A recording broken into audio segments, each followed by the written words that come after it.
ternyata gue bentar lagi konten Markiba gue jadi konten multinasional. Gue gak ngerti tapi kenapa FYP TikTok gue tuh beneran kayak se-Indonesia Raya begitu. Followers gue tuh bukan cuma Jabodetabek, ada di mana-mana. Sampai karena lo tau gue dapet DM kayak apa? Gue dapet DM kayak gini nih, Kak mau cerita tapi pakai bahasa Kupang, bisa kok Kak? Terus gue udah kayak, bisa kok sehantam mau kok. Emoji nangis. Abis itu dilanjutin sama dia, kan kurang ajar ya. Maksud gue kayak, tuh gue bercanda, lo cerita pakai bahasa Indonesia aja. Terus dilanjutin nih, jadi beta nih pernah pacaran selama 1 tahun deng anak pelayaran lah Kak, kata dia gitu kan. Ini maksudnya saya tahu saya pernah punya hubungan deng orang timur begitu. Tapi kayak bukan berarti saya mengerti dengan deng kopu bahasa tuh, tidak. Cuma memang kopu logat tuh saya bisa sedikit-sedikit. Cuma kalau memang salah ya sudah, saya minta maaf, oke? Karena saya bukan orang timur, saya bukan orang Kupang. Puki memang. Terus dia bilang lagi, ya namanya anak muda toh Kak, kata dia gitu. Jadi saya kepo lah deng yang begitu-begituan. Jadi kitong, pakai kitong. Terus lo tahu ditulisnya apa? KTNG. Untung gue tuh tahu ya bahasa-bahasa kayak gini ya. Lanjut ya. Jadi kitong pernah tes sekali dan keterusan. Terus pas pokoknya kita usah pacaran 1 tahun 3 bulan begitu Kak. Tunggu.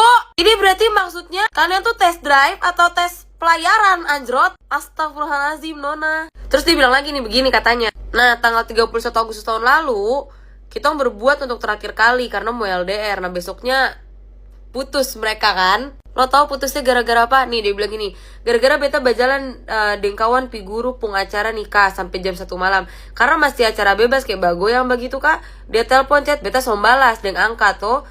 Jadi berkelahi, kita putus. Nah ini cerita pertama, dia bilang begitu kan. Terus dia bilang lagi, next beta cerita yang lebih gong, boleh Kak? Katanya.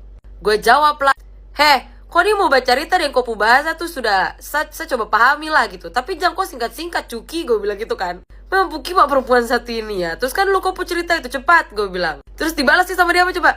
Maaf lah Kak, nangis ketawa, keseringan chatan begitu. Ya maksud gue, halo, kita bukan dari satu daerah yang sama. Gue gak ngerti singkatan bahasa lo. Terus gue jawab senyum. Terus dia jawab lagi. Lanjutin nih ceritanya. Pas itu kapan awal maaf ya Kak pecah Neng. Jadi dia melakukan pertama kali itu bukan dengan pacar yang pelayaran, tapi sama pacar yang lain, kurang aja. Sama pacar pertamanya lah begitu ya. Terus dia bilang, beta dengan dia nih pacaran son lama. Dia minta beta keluar dengan tengah malam ikut dia.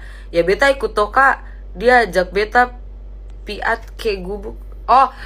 Pigi kat gubuk kosong. Nah beta sonde berpikir aneh-aneh toh Kak. Jadi tiba-tiba dia buka celana duduk, disuruh beta dari atas.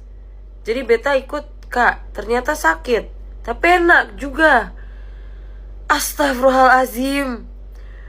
Gue istighfar neng sama lu neng. Nah dari situ kayak ada yang ajak beta mau, tapi pilih-pilih orang begitu.